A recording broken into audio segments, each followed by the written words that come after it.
ao podcast Explorando Ilustrações, Estilos e Linguagens em HQ. Hoje mergulharemos no mundo das histórias em quadrinhos com um episódio muito especial. Vamos explorar a obra Bando e conversar com o autor e ilustrador Hermes Ursini. O Hermes, que está aqui conosco hoje, como escritor, tem anos de experiência em publicidade, na criação de filmes e demais peças para campanhas. É roteirista de filmes institucionais e de HQs, que começou a publicar já nos anos 80 em Paris. Em maio desse ano, Hermes lançou na Livraria da Vila Cabeça Cheia, primeiro título de uma série infantil em parceria com Gilce Velasco. Hermes, conte para nós um pouquinho sobre sua jornada profissional neste mundo maravilhoso dos HQs. Bom, vou ser bem sucinto e vou dar uns saltos no tempo, porque minha carreira já é bem longa, né? Mas eu comecei a desenhar nas ruas, no asfalto, numa época que todo mundo tinha gibis e tal, quando eu tinha aí 8, 10 anos de idade. Depois eu fui, isso em Jaú, no interior de São Paulo. E depois eu me mudei para... Minha família mudou-se para Sorocaba, que é uma cidade maior, e ali aos 14 anos eu entrei em contato com um negócio chamado rádio e jornal, que ficavam um próximo do outro, e comecei a trabalhar nos dois por decorrência, né, da proximidade, vamos chamar assim, de geográfica e de afinidades, né? No rádio eu aprendi a escrever roteiros, preparar programas e imaginar cenários, né? Porque grande parte do trabalho em história em quadrinho é você imaginar cenários onde as coisas acontecem, né? E o rádio é uma grande escola para isso. E no jornal eu aprendi o exercício diário de escrever coisas todo dia, reportagens, artigos, cozinhar notícias, modificar relatos, etc. E também aprendi uma coisa muito importante, que é a charge. A charge é uma tradição centenária, quer dizer, há muitos e muitos anos existe esse gênero que nós chamamos de charge, que já está em desaparição, né? Quer dizer, daqui a pouco não existirão mais charges no mundo, né? Que é um desenhista que tem uma consciência muito grande do momento histórico que vive e que num determinado ponto, quer dizer, todo dia sai ele faz um desenho que é publicado no jornal. Um exemplo de charge, por exemplo, é o Paulo Caruso, aqui em São Paulo, o irmão dele, o Chico Caruso, no Globo, lá no Rio de Janeiro, que são caras que vocês certamente conhecem. É uma longa tradição brasileira, são caras ótimos e tal. E no jornal também eu conheci o pessoal, a produção do pessoal do Pasquim. Então eu almoçava e jantava Ziraldo, Milor Fernandes, tanto em texto quanto em desenho. Isso me aproximou da produção de ilustração, ou seja, desenhar para a publicação em revistas e jornais, que foi uma carreira que eu comecei a desenvolver aos 18 anos em São Paulo. Nessa época eu assisti uma palestra de um cara chamado Milton Glaser no MASP em São Paulo, acho que foi em 72, e esse cara mudou minha vida, porque eu vi tudo que eu queria fazer o resto dos meus dias, né? Eu queria ser um artista dedicado à comunicação, então fazer ilustrações, criar revistas, criar jornal, criar posters, que era um negócio fantástico, né? Que a gente gostava muito e se usava muito, e é uma coisa muito específica para você precisa desenvolver. O Milton Glaser não só fez isso, me ensinou esse caminho, e até hoje eu olho os livros do Milton Glaser, mas ele também me aplicou num negócio chamado a junção entre a arte aplicada e comercial, da qual a história em quadrinho faz parte, ao trabalho artístico pessoal, à pesquisa individual da pessoa. Então, porque ele estudou com o Morandi, um grande gravador e pintor moderno, e também ele era um expert em Piero della Francesca, né, que é o grande codificador da perspectiva na Renascença, né? E por influência dele eu fui aprendendo essas coisas, e assim eu criei um caminho que se autoalimenta nesse tipo de atividade. E depois eu fui para a França, e em Paris eu conheci a heavy metal francesa, né, que é a original, a scream metal, né, Metal Hurlant, E lá eu conheci toda uma geração e que me influenciou muito e que eu me considero um cara influenciado, um trabalhador aí da área de criação visual muito influenciado por Moebius, por Drouillet, por Serge Clerc, por Jean-Luc Cornillon e também pelos desenhistas belgas da escola da linha clara, né? Então meu negócio é a história em quadrinho europeia, que é bem diferente da história em quadrinho americana. São duas escolas completamente diferentes. A gente pode encontrar uma ampla variedade de estilos artísticos nas histórias em quadrinhos. Você poderia nos dar alguns exemplos de estilos e explicar como eles se diferenciam um dos outros? Com relação a esse aspecto dos estilos, esqueçam essas histórias de mangá, indie, clássico. Nada disso mais existe. Tudo é possível hoje em história em quadrinho. Você pode misturar os estilos, existem grandes misturas e às vezes os estilos se tornam indefiníveis, né? A gente nem sabe muito bem o que é uma coisa e o que é outra. O ponto é o seguinte: você tem que imaginar que os estilos fundamentais. Então, nós chamamos isso de verticais. Existem 3 verticais. Uma é o realismo. Realismo é o seguinte: tem gente que certos artistas, por facilidade ou por talento natural, ou por inclinação natural e também por aprendizado e por trabalho, tem uma coisa muito profunda de realismo. Então ele desenha de uma forma realista. As figuras se parecem com as imagens tais como a gente as vê. Então, por exemplo, não podemos mais chamar isso de clássico, isso é realista. Todo desenho de história em quadrinho de grande sucesso tem uma grande parte de realismo. A segunda vertical é o que nós podemos chamar de fantástico. O fantástico é uma coisa que não tem fim e que desde os anos da primeira metade dos anos 70 em diante, na França, depois de 68, começou a se desenvolver de uma forma muito grande, integrando todas as conquistas dos trabalhos de pesquisa das artes, das fine arts, né? Então, coisas que estavam aparecendo na grande arte das galerias, dos museus, etc., dos artistas que pesquisam os estilos visuais, começaram a ser apropriadas para a história em quadrinho. Então, o fantástico é uma das verticais e tem milhões de variações. É uma coisa que é indefinível. E a terceira vertical é a invenção gráfica. A invenção gráfica é o cartoon, a caricatura, aquela coisa de deformação de uma realidade que parece que é real, mas é uma coisa totalmente fechada em si, né? E vou dizer uma coisa para vocês: mesmo quando você está sendo realista, quando está criando um desenho, às vezes tem coisas que você sabe que serão impossíveis de serem conseguidas através do realismo, porque não vai dar. Então você precisa acreditar no seu traço, na potência, no poder do traço para criar uma realidade paralela. Quer dizer, a gente vê que aquilo é uma invenção gráfica e a gente aceita e entra na história. A outra coisa também importante que são os componentes da história em quadrinho. A história em quadrinho é a arte sequencial, ou seja, é o congelamento do movimento. Uma ação é dividida em vários quadros, por isso que se chama história em quadrinhos. Então, você no primeiro quadro, você põe um cara olhando para o lado com uma cara de muito medo, assustado. No segundo quadro, você mostra um monstro que está indo atacar esse homem. Isso é uma sequência clássica. E isso é o que acontece no história em quadrinho. A narrativa é feita através de imagens em quadros e numa sequência. Se você mudar a sequência, você muda a narrativa. E esses quadros depois são colocados um ao lado do outro, formam uma página. Tem os balões, que é o diálogo, né? Quer dizer, quando uma pessoa fala é um balão, e quando alguém está dizendo fulano vai falar, né? O Tarzan, ou sei lá, o personagem vai dar um grito.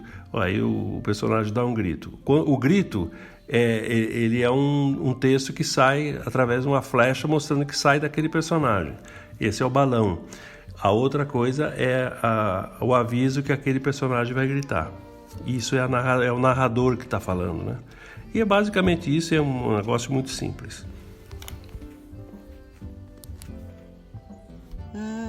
E me fala uma coisa, como é que você define o seu estilo? Porque no álbum Bando, por exemplo, a gente aprecia, numa única obra de um único autor, diversos estilos de HQ. Então, como que é o estilo do Hermes? Na verdade, eu me considero... Em vários momentos eu me considero que estou dentro de um território realista. Então, eu não tenho grandes invenções de caricatura, por exemplo, embora tenha componente de caricatura no meu trabalho. No Bando, eu fiz um exercício, inclusive de materiais. Então, para algumas histórias eu usei o pincel. O pincel, ele condiciona um tipo de traço. Então, a hora que você faz aquele traço no pincel, muda seu desenho. Ele tem uma cara diferente. Quando você trabalha com lápis, tem histórias que eu uso lápis. Tudo isso depois foi digitalizado, né? O lápis, ele vai provocar uma correção no seu estilo. Mas, de uma maneira geral, eu trabalhei a partir de materiais. Os materiais condicionaram os estilos. E eu usei em umas histórias, muita invenção gráfica. Então tem a história, por exemplo, o Blues da Rê, uma das primeiras, acho que foi a primeira história do Bando, é uma história totalmente gráfica, né? Então ela vive do grafismo, né? E tem menos realismo, as figuras são resolvidas no traço. Mas, de uma maneira geral, eu me considero um artista realista, com sérios problemas no realismo, mas eu acho que eu sou realista. Legal. E Hermes, você poderia nos contar um pouco sobre como surgiu a ideia por trás da obra Bando? O que te inspirou a criar essa história? O que me inspirou a criar essa história foi o conselho de um amigo meu, um editor, que reagiu da seguinte maneira quando eu, numa reunião com ele, falei: escuta, Jiro Takahashi, um grande editor aqui em São Paulo e tal. Falei: Jiro, eu tenho 150 páginas de história em quadrinho, usando técnicas diferentes, com personagens diferentes e narrativas diferentes. Ou seja, eu tenho 150 páginas que formam um conjunto bastante diverso. Aí ele falou: deixa eu ver. Eu mostrei algumas coisas para ele. Ele falou assim: realmente está tudo diferente. Eu falei: mas qual é o problema? Eu falei: o problema é o seguinte, eu quero fazer um álbum, uma publicação com todas essas histórias. Como é que eu junto isso? Ele olhou para mim, deu uma risadinha bem de japonês e falou assim: Hermes, você já leu bastante na vida, cara. Tem um cara em Portugal que fez umas coisas assim, né? Ele estava se referindo à história do Fernando Pessoa, que eu nunca nem ousei imaginar, né? E isso a narrativa através de heterônimos, né? Ele criou personagens que têm vida própria, cada um tem seu estilo, ele criou vidas diferentes. Isso é o que está por trás de O Bando. Explica um pouco pra gente agora como foi a sua abordagem artística e criativa ao ilustrar esse livro. Quais foram as principais escolhas que você fez para transmitir a essência dessa história? Bom, com relação à abordagem artística e criativa, eu tenho para dizer para você o seguinte: eu estava interessado, eu descobri que estava interessado, na verdade, não era apenas em juntar várias histórias e fazer um misto quente de histórias em quadrinhos. Eu estava afim de fazer realmente uma graphic novel. Graphic novel quer dizer o seguinte: romance gráfico. Em francês é roman graphique. Então todos os álbuns que eu amo na vida, os álbuns já editados e tal, são romances gráficos, são graphic novels, né? Que é através de... a própria transformação do romance, e o romance é um gênero, ele inclui uma técnica, um determinado tipo de comportamento técnico. Um álbum é um romance gráfico, quer dizer, é um romance relatado através de recursos gráficos, recursos da ilustração. E como é um romance, ele usa tudo que tem à mão para contar a sua história. E eu estava nesse caminho pensando nesse tipo de coisa. Eu estava lendo um livro muito importante nessa área, que é de um turco chamado Orhan Pamuk. Vocês encontram esse livro aí na internet. É O Romancista Ingênuo e o Romancista Sentimental. É fantástico isso. São dois tipos. Ele divide os romancistas em apenas dois tipos. Um é um criador consciente.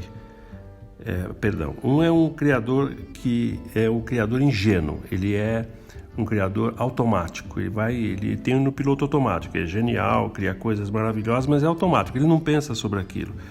E o outro tipo é o sentimental. O sentimental, ele segue, para definir esse conceito, ele segue um grande romancista, um romancista moderno chamado Schiller, que é um criador consciente, analítico. Ele se preocupa, ele analisa constantemente enquanto está criando a sua própria obra, e também se preocupa como é que ela está sendo recepcionada na mente do leitor, ou seja, ele se preocupa também com a comunicação do seu mundo, como é que ele chega e se transforma no mundo do próprio leitor. Essa é a técnica que eu usei para construir essa narrativa. Ô Hermes, me fala uma coisa. Desenvolver uma obra em quadrinhos é um processo muito complexo, né? Quais foram os maiores desafios que você enfrentou ao criar Bando? E como que você superou eles? Eu acho que o maior desafio no Bando foi achar uma coerência, porque eu tinha coisas muito diferentes, histórias, como eu já relatei, de estilos diferentes, narrativas com personagens diferentes e tal, mas no final das contas estava tudo ali tentando criar um todo, né? Então achar uma coerência entre esses materiais foi um desafio razoável. Então eu perdi muito tempo, investi muito tempo nisso, eu não perdi, né? Porque eu consegui chegar ao que eu acredito que seja um bom termo.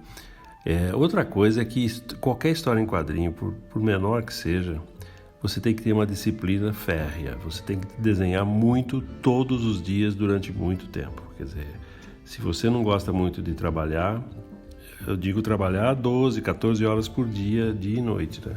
E é isso que exige uma história em quadrinho do artista que está nela. Então é bom começar cedo para desenvolver as habilidades e tornar isso uma coisa mais proveitosa.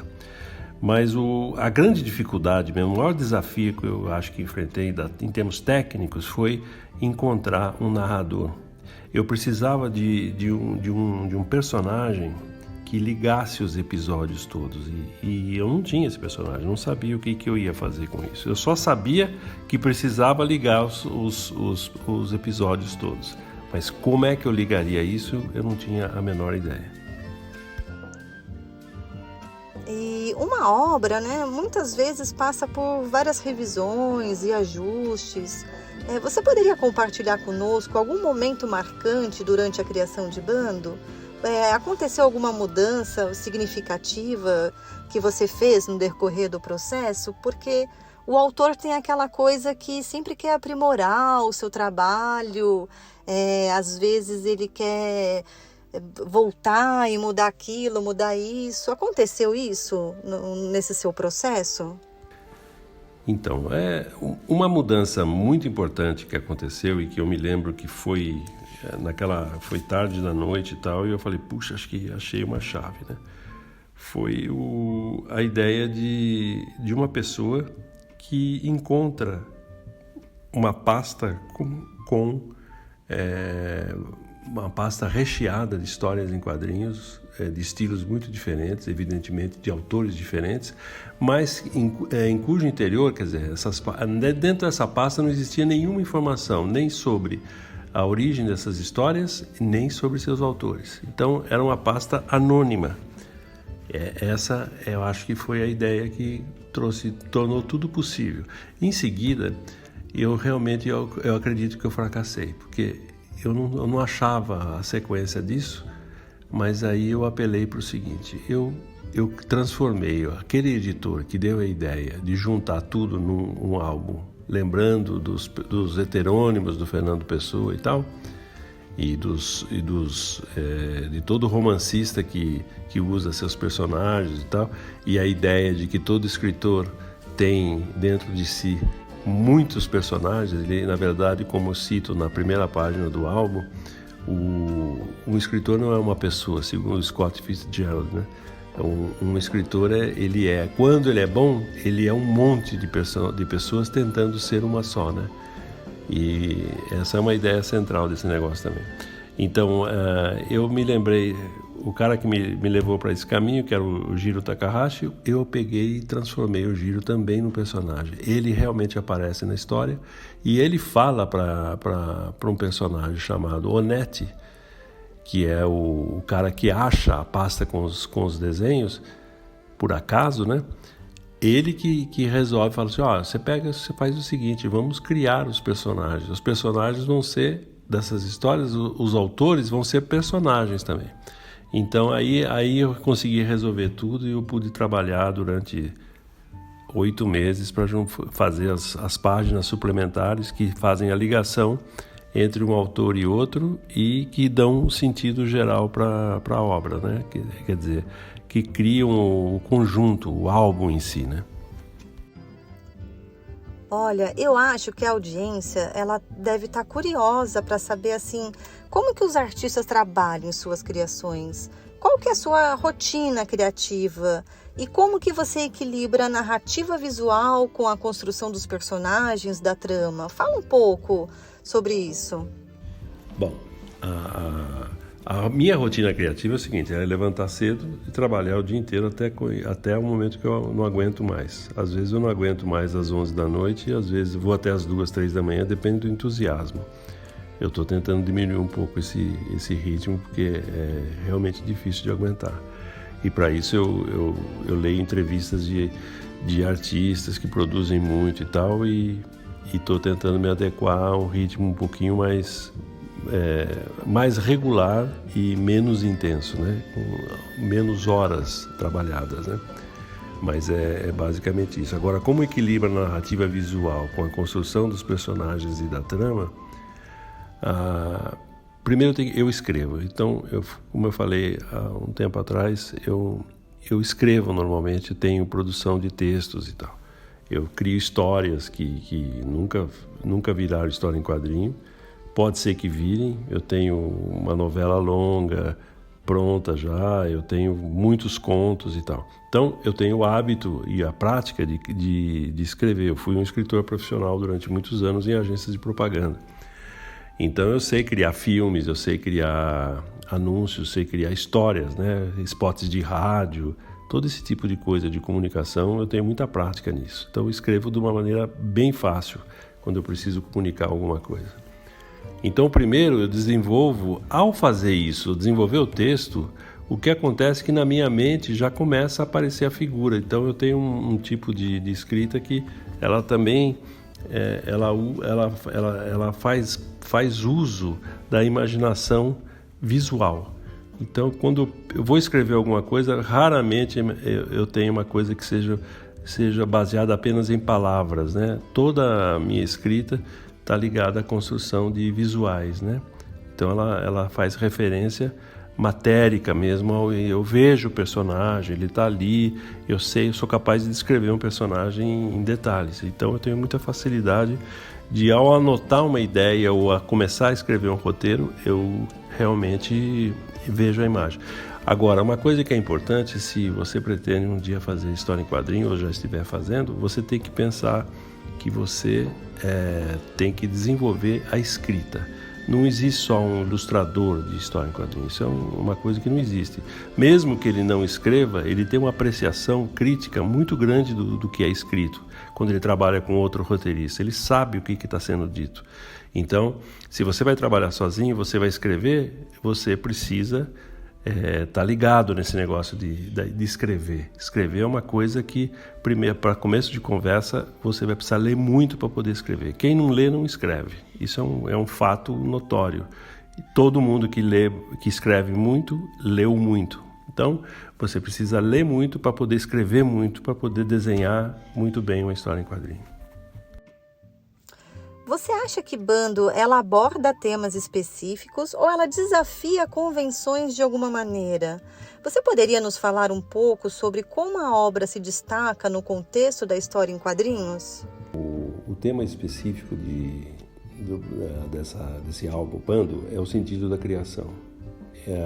É uma luta para criar um sentido narrativo, para você pegar materiais diversos e construir uma narrativa. E você, enquanto está lendo o álbum, você está também construindo esse sentido. Você vê o personagem ganhando sentido em relação a isso. Você vê como é que ele inventa um destino, ele inventa um personagem, uma história que levou aquele personagem até aquele jeito, o que ele está fazendo ali, ou seja, ele tem o nascimento do personagem e a ação do personagem, né?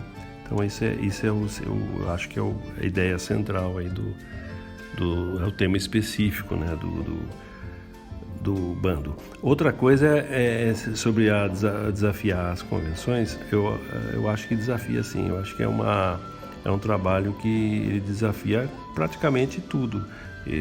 Não tem uma coerência estilística total, ele é realmente uma coisa que eu, inclusive, agora já estou perseguindo em mais 2 álbuns que estão atualmente, eu estou trabalhando neles, e que eu vou levar essa ideia a ter ainda maior sentido, né? Realmente você não precisa ser um tati-bitati o tempo todo, você pode ter uma diversidade estilística e narrativa. Você pode incluir essa diversidade estilística e narrativa numa história, dentro de um álbum de história em quadrinhos, né? E eu acho que o leitor está pronto para isso, porque quando eu vejo televisão, eu vejo internet, é impressionante o sentido de ruptura das narrativas em qualquer peça que você olha. A nossa realidade, o jovem hoje, ele olha a realidade em termos de comunicação, ele corta o tempo todo, ele edita. É muito difícil você ver um jovem. Eu tenho vários filhos que já tenho netos que consomem os meios de comunicação. Você vê isso, as pessoas realmente hoje elas editam o que elas estão vendo. Então não existe essa ideia de um autor que faz uma coisa que seja contínua, tranquila, que é consumida até o final. É um negócio muito nervoso, muito picado e ao sabor de cortes e retornos. Então, a agilidade mental das pessoas hoje é muito grande para captar o sentido que existe por trás, se é que existe, o sentido que existe por trás de uma narrativa. Então, eu acho que, e se você procurar isso daí, é uma coisa inclusive meio criticada, essa falta de fluidez ou de unidade da narrativa e do estilo. O que se diz não, tem que ser a mesma coisa o tempo todo. Tanto é que eu mesmo, quando tinha lá aquele monte de páginas, falava, nossa, isso não é um álbum, como é que eu faço para ter um álbum? Eu acho que eu fiz. O Giro me deu a ideia e eu construí isso. Então ele é um romance gráfico diverso, com muita ruptura. Ele é disruptivo. Então isso é quebrar uma convenção.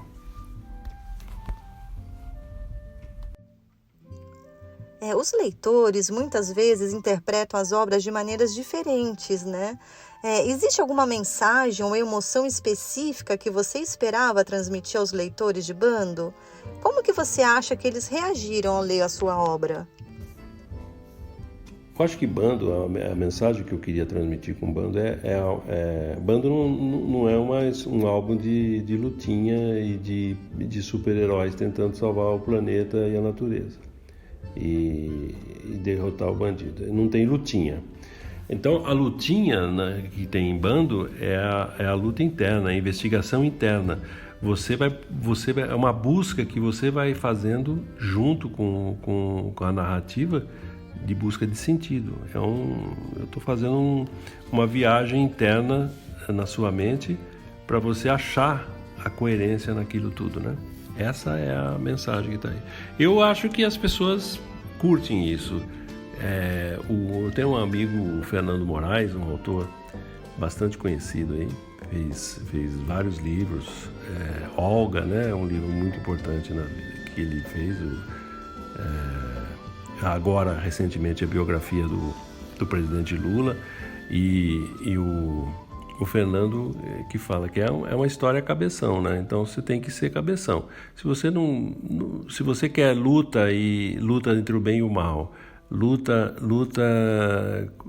de um personagem contra luta física e tal, realmente acho que você pode se frustrar no bando. Não vai ter isso, não. Vai ter uma luta interna de busca de sentido da vida, sentido da construção de uma história, né? É isso. E por fim, qual que é o aspecto que você mais valoriza em relação à sua obra? Tem alguma parte que você considera particularmente bem-sucedida ou que reflete profundamente sua visão como artista? Bom, se eu tenho uma visão clara e definida como artista, se eu tiver essa visão, eu acho que ela está relacionada à própria busca do sentido daquilo. Por que eu preciso criar o que eu tenho vontade de criar? Porque eu tenho muita vontade. Se eu ficar um tempo sem sentar na mesa para escrever ou para desenhar, realmente eu sinto que falta alguma coisa na minha vida. E realmente chega a me perturbar. E eu fico muito mais chato do que eu sou quando eu não estou criando alguma coisa através de imagens ou de textos, né? E conheço muitos artistas como eu que têm também essa característica, né? Então é evidente que é disso que eu preciso, né? Agora, qual é o sentido disso? O que que eu estou atrás do que eu estou? O que eu estou construindo? Então, que é, enfim, o assunto do bando. O que esse cara está fazendo? Indo visitar vários artistas e tal, e contando histórias rápidas dele. O que nós estamos construindo aqui? É isso. Então, essa é a ideia central, né? E para os jovens que estão interessados em criar histórias em quadrinhos, qual o conselho você daria para iniciar essa jornada? Bom, o primeiro conselho para quem quer criar história em quadrinho é começar a criar. Essa que é a grande maravilha. Você não precisa de nada, você precisa só sentar numa mesa com papel na frente ou com um computador. Eu tenho netas que estão em processo de desenvolvimento do talento narrativo através de desenho. Eu conheço gente que trabalha com papel, sei de gente que é super radical, trabalha com lápis, papel e nanquim e mal usa cor, né? Então, o importante é começar. É você começar a botar suas histórias no papel ou na tela e de se colocar na tela, depois imprime. E tem um quadro no seu cantinho lá que você espeta aquele negócio lá e fica olhando. De noite você passa, dá uma olhada. Depois que está pronto, você olha de novo e tal. E você vai começar a se comunicar com aquilo que você está criando. Então, para começar, é isso e olhar o que estão fazendo por aí, que tem muita gente fazendo quadrinho. E assim, é um negócio impressionante, é tipo o rock nos anos 80. Todo mundo começou a fazer rock. Então, hoje, todo mundo está fazendo história em quadrinho nesse país. E não é nesse país, só no mundo todo. E que recursos ou materiais você recomendaria para quem está começando?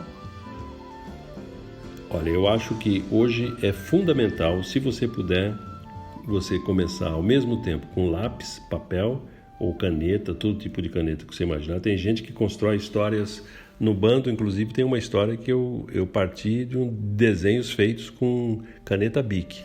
Aí eu escaneei e tal. E a outra coisa, então, materiais tradicionais, pincel, lápis, peninha, vai fuçando tudo isso, porque tem muitos materiais, né? Eu já fiz também ilustração com carvão, aquele carvão que se usa em desenho de curso de pintura. Mas você tem que, ao mesmo tempo, dominar toda a técnica ligada ao digital. O futuro desse negócio todo, você vai, mesmo que você faça tudo a lápis, chega uma hora você vai montar no papel, no computador, no digital. Então você precisa dominar o Photoshop, você precisa dominar o InDesign. Eu, por exemplo, sou muito grosso de InDesign. Aliás, de InDesign eu sou muito grosso mesmo, eu sou grosso de Illustrator. Eu trabalho basicamente em Photoshop. Eu trabalho em Photoshop já há quase 25 anos. Então, você tem que dominar isso, porque isso vai te dar uma ferramenta maravilhosa, uma coisa, a hora que você começar a mexer com isso é fantástico, assim, para botar cor, para montar as imagens e tal, né? Então, você tem que, não existe, gente, não tem separação entre técnica tradicional e novas técnicas, old media e new media, isso é tudo blá blá blá. O que tem é que você, nenhuma mídia nova elimina uma mídia antiga. Mídia são os meios, né? Então, uma técnica nova acabou com a anterior. Mentira. Nenhuma técnica. O carvão está aí, gente, há 20 mil anos. Então, você tem que fazer tudo. E tem que mexer com tudo, porque certamente você vai inventar uma coisa nova nessas técnicas novas, né? Eu acho que muitos jovens podem se sentir inseguros sobre suas habilidades artísticas, né? Como você aconselharia alguém que tem paixão por histórias em quadrinhos, mas que talvez não se sinta tão confiante em suas habilidades de desenho? O que você tem a dizer para esses jovens? Gente, muito simples. Se você for jovem, se está se sentindo inseguro sobre suas habilidades artísticas, como você aconselharia a alguém que tem paixão por história em quadrinhos, mas talvez não se sinta tão confiante em suas habilidades de desenho? Não tem solução esse problema. Você nunca vai se sentir seguro. Você nunca vai se sentir confiante em suas habilidades do desenho. E tem mais um detalhe. A hora que você fala assim, eu tô bom pra caramba, eu sou bom, você começou a ficar ruim.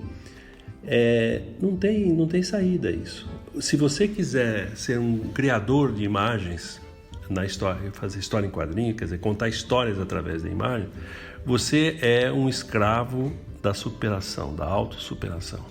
Você nunca está pronto, você nunca vai estar pronto e nunca vai ter o descanso, entre aspas, né, eterno de saber que você sabe alguma coisa. Quando você chegar num ponto em que você fala assim, eu sei muito, você começou a não saber nada. Então, não tem solução e a pergunta, por isso, é falsa.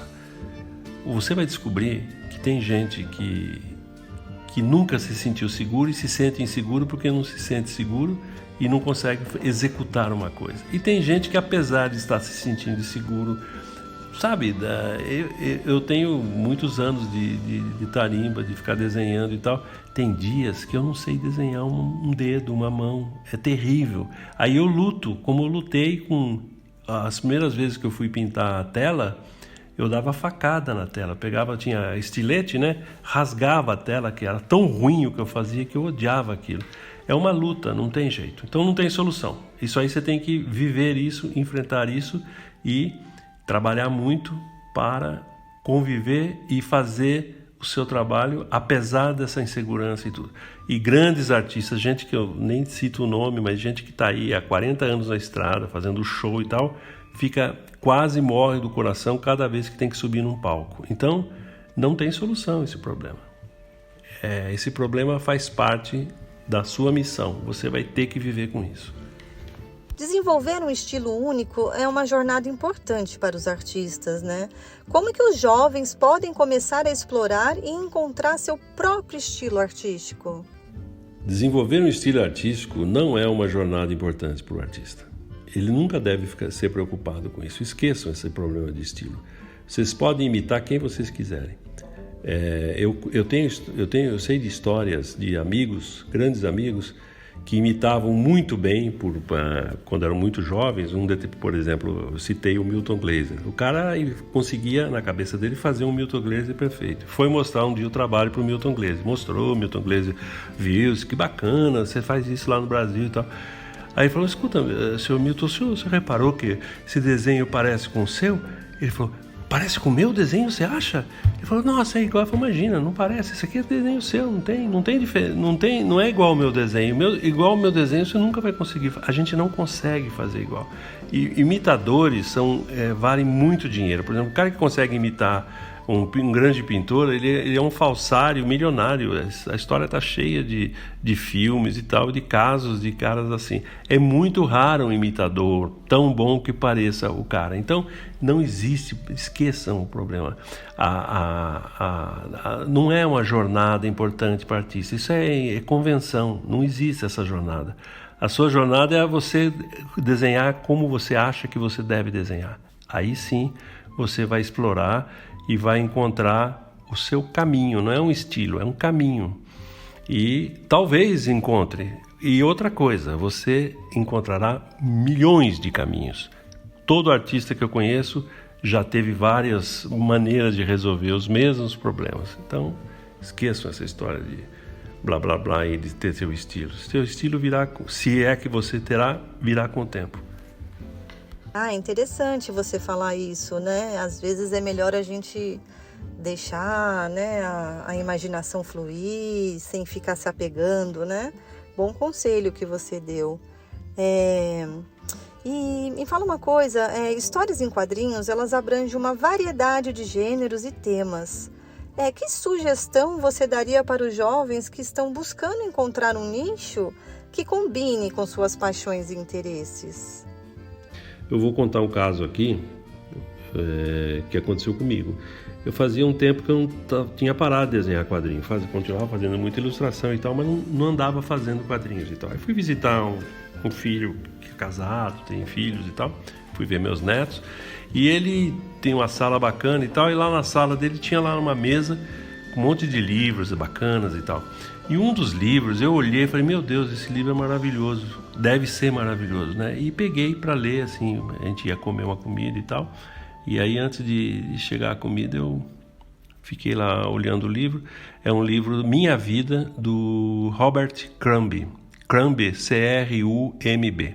É um cartunista, um comic artist histórico nos Estados Unidos, e por extensão no mundo, né? Ele influenciou muita gente, é um grande influenciador, por exemplo, de um maravilhoso desenhista nosso que é o Angeli, né? Que eu acho um gênio, né? O Milor Fernandes dizia que o Angeli é o anagrama de genial, né? É maravilhoso e muito influenciado pelo Crumb. E são histórias que ele fez, ele contando assim do dia a dia. Levantei de manhã, fui sentar sentei na minha prancheta, comecei a desenhar quando o sol bateu e eu lembrei que, puxa, faz tempo que eu não vejo um disco. Ele coleciona discos antigos, então começa a contar histórias assim. Quando você vê, você leu 70, 80 páginas de histórias desse tipo e você viu a vida de um cara que você se interessa porque é um artista que você gosta e tal. Então, ele falou sobre a vida dele. Então, que tipo de gênero? Esse é um gênero que os acadêmicos chamam de confessional, né? Um gênero que fica usando a sua própria experiência. Se você é jovem, né? Você, como um jovem, deve ter alguma coisa que você é diferente, que você trouxe para o mundo, né? Mas sem se preocupar muito com isso, você tem que falar sobre escrever e desenhar sobre coisas do seu dia a dia, as coisas que você não se preocupa em ser um nicho e tal. Alguém vai botar você num nicho se você for bom para burro e tal. Eu sei de histórias incríveis e tal. Tem umas meninas hoje, as mulheres estão crescendo muito na área de desenho de quadrinho, que foram descobertas pela Marvel e tal, e contratadas, vai desenhar a Mulher Maravilha. Eu estava vendo a entrevista dessa menina outro dia, ela é fantástica, é maravilhosa, uma graça, aprendi muito. Eu aprendo muito mais com uma pessoa novinha assim do que uma pessoa mais velha, né? Então, gente, o teu nicho são suas paixões e seus interesses. É isso que você tem que estar ligado. E em termos de narrativa, como que os jovens podem aprender a contar histórias de maneiras envolventes através de imagens e diálogos? Você tem alguma dica para equilibrar a ação, a emoção E o desenvolvimento dos personagens? Sim, tem muitas dicas, gente, mas a principal coisa, em termos de narrativa, é o seguinte: narrativa é você contar uma história. Contar uma história é muito difícil. Às vezes um velhinho da sua família, parente do seu avô, uma velhinha, normalmente os velhos são bons contadores de história. Quando você vir um velho com gente em volta querendo ouvi-lo, pode ter certeza que ele é um bom contador de história, porque velho ninguém quer saber nem o que o cara está falando. Então, contar a história. Em termos narrativa, a principal coisa é contar a história. Como é que você aprende a contar a história? Tem N razões, N meios de você aprender a contar a história. Mas os meios estão aí, viu? Há muitos anos, há muito tempo, toda a história que permanece na vida das pessoas, toda a história que tem atravessado a história, é uma história bem contada. Então, presta atenção nas histórias que existem, seja analítico em relação a elas, como é que o personagem é introduzido, o que aquele personagem realmente fez, qual a ação dele e tal. Ou seja, você tem que começar a ver tudo o que existe sobre isso. Como é que se conta a história, do que é feita uma história, como ela se desenvolve e tal. Hoje em dia é dado um nome para isso, que é escrita criativa. Quer dizer, não é a escrita de cartório, nem a escrita jornalística, é uma escrita de ficção, você criar uma ficção, né? Então tem um monte de cursos na internet sobre isso e tal. Se você começar, eu me interessei muito por isso uma época, e eu fiquei espantado de ver a quantidade de livros que tem como você desenvolver a escrita criativa, né? Tem até um livro de um cara chamado... Me esqueci o nome dele agora, daqui a pouco eu vou lembrar. Mas ele fala sobre a jornada do herói. Você dá uma busca nisso também, que você vai ver que tem um livro importante de um autor americano sobre isso, maravilhoso, que inclusive é um livro que influenciou Guerra nas Estrelas e tudo aquele universo criado em Guerra nas Estrelas vem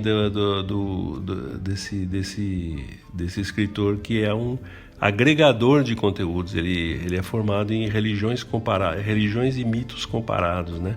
Então ele sabe a mitologia celta, a mitologia grega, a mitologia hindu, enfim. E mitologia o que é? São as histórias da cosmogonia, a história da criação das vidas, dos personagens que compõem a realidade, né? Então você tem a vida inteira para aprender. E você acha que, para quem quer seguir essa profissão, você acha que participar de workshops, cursos ou grupos de estudo pode ser uma maneira legal de aprimorar as habilidades? Você recomenda alguma abordagem específica para esses jovens que desejam expandir seus conhecimentos em criação de HQ? Todo curso, todo workshop, toda forma de reunião de pessoas orientadas para um aprendizado de um tema como esse é muito bom sempre, né? Você cresce, você avança muito rapidamente, simplesmente por estar num grupo onde está todo mundo interessado naquilo. Eu, quando fui viver em Paris, fui apresentar a minha pasta numa pasta de trabalhos de uma editora.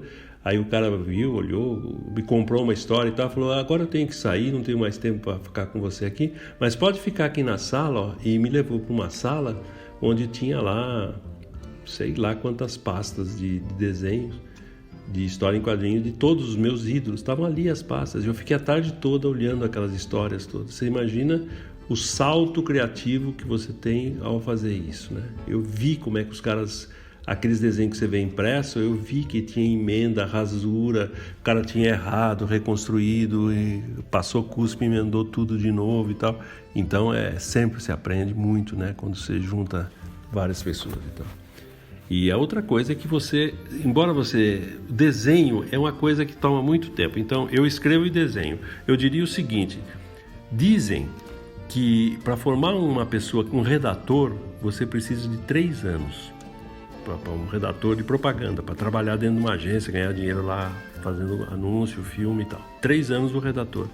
O diretor de arte, que lida com visual, leva 10 anos.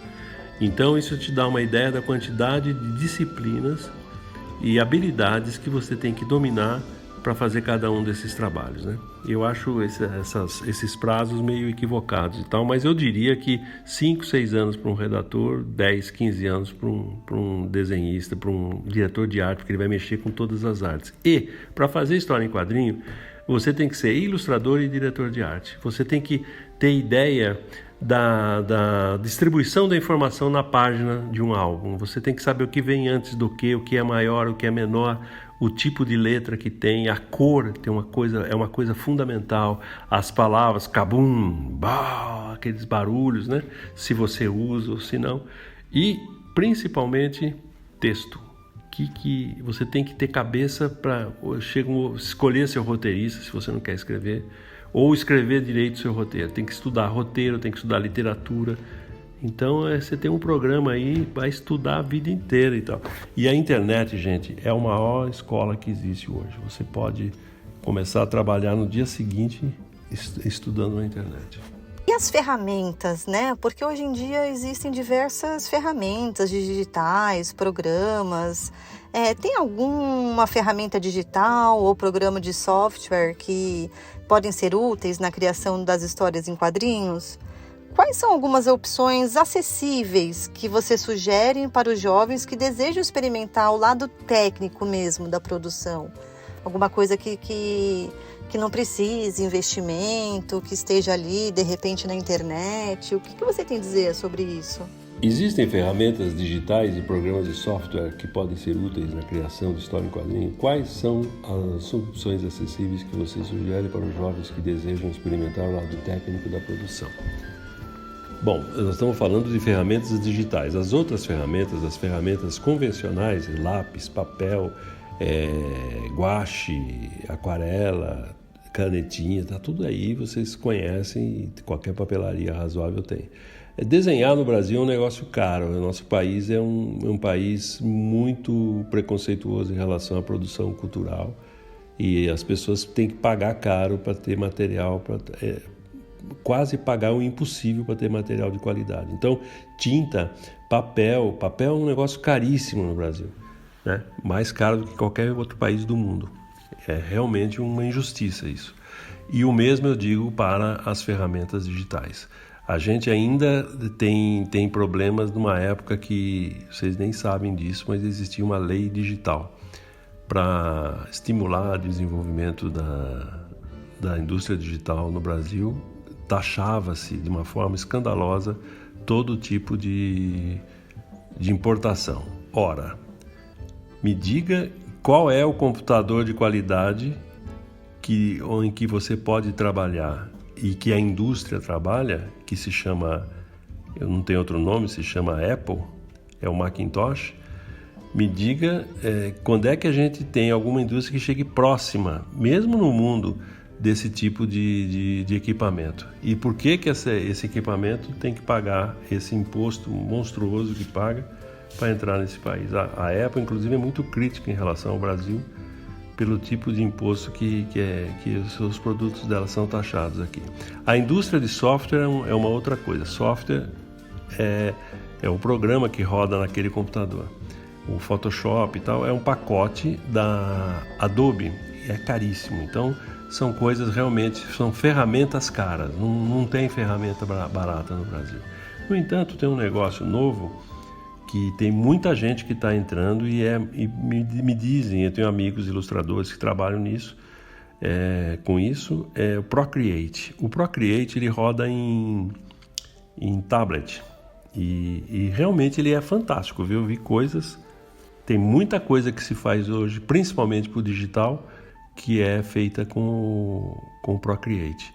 Mas você precisa, tablet barato tem no Brasil, então você precisa ter fazer subir o aplicativo que é o Procreate, né? Agora eu não sei se o que nós temos aqui de tablet, que não são tablets Apple, não é o tablet Apple, eu não sei se funciona bem e tal, ou no mesmo nível que funciona o tablet da Apple. Mas é isso, no digital a coisa é crítica e é crítica também no meio convencional, é tudo muito caro, então você tem que começar com o que tem. E grandes artistas começaram desenhando com produtos de quinta categoria e não estão nem aí. A gente melhora com o tempo. Você começa a ser um profissional, começam a pagar pelos seus desenhos, você descobre que tem dinheiro para comprar os materiais que você precisa. Não precisa começar com o melhor material. Eu tenho um filho que é um grande guitarrista, ele queria uma Fender. Eu falei, não, eu vou te dar uma Giannini. Aí o dia que eu vi o som que ele tirava de uma Giannini, eu falei, meu Deus, arrumei dinheiro para comprar uma Fender para ele. Porque o cara realmente, ele era um guitarrista da pesada. Então, é isso, entendeu, gente? O teu trabalho cria o espaço para você ter o melhor material.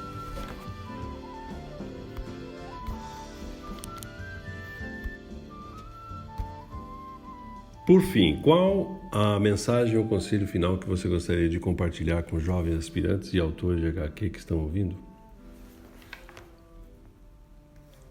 O conselho ou mensagem final são as seguintes: é que você acredite em você e que você tenha certeza que se você trabalhar, você vai conseguir desenhar ou escrever aquilo que você está vislumbrando na sua mente.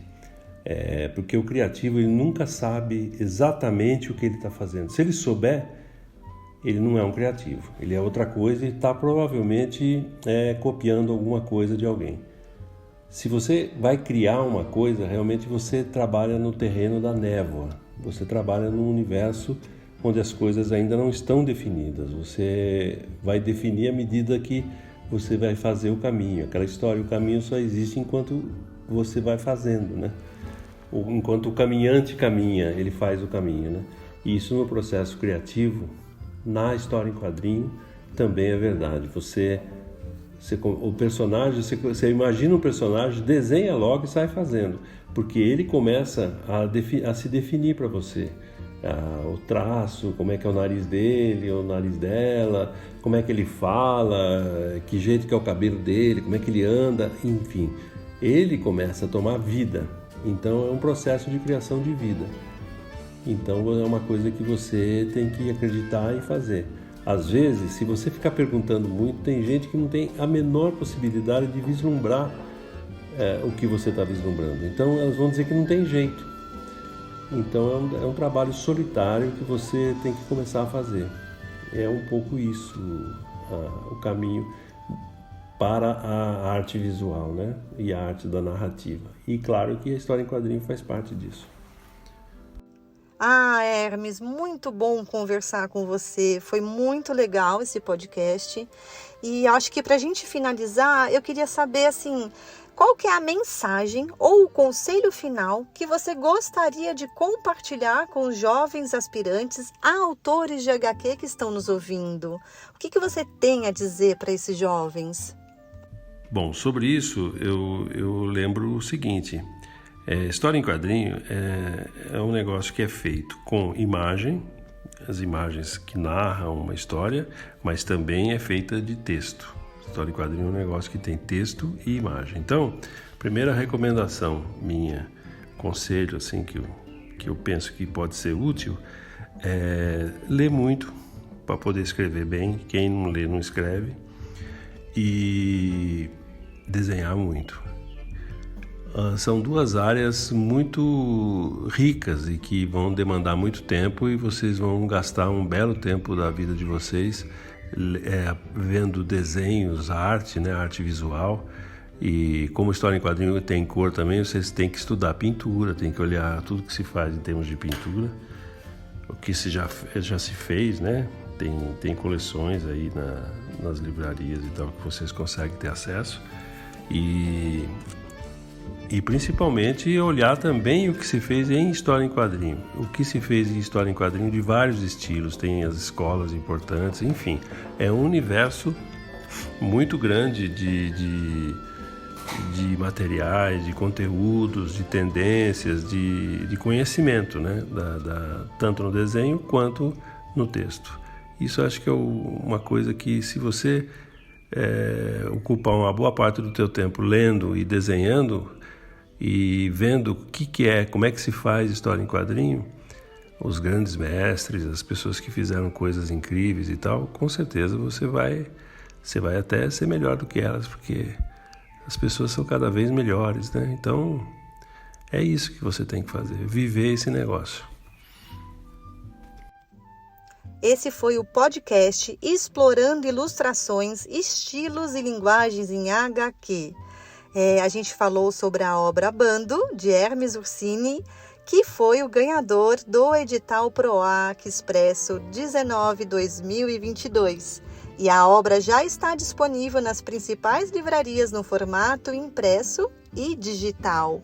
E tem mais uma coisa, a obra Bando no formato digital vai ficar gratuito até o final desse ano de 2023.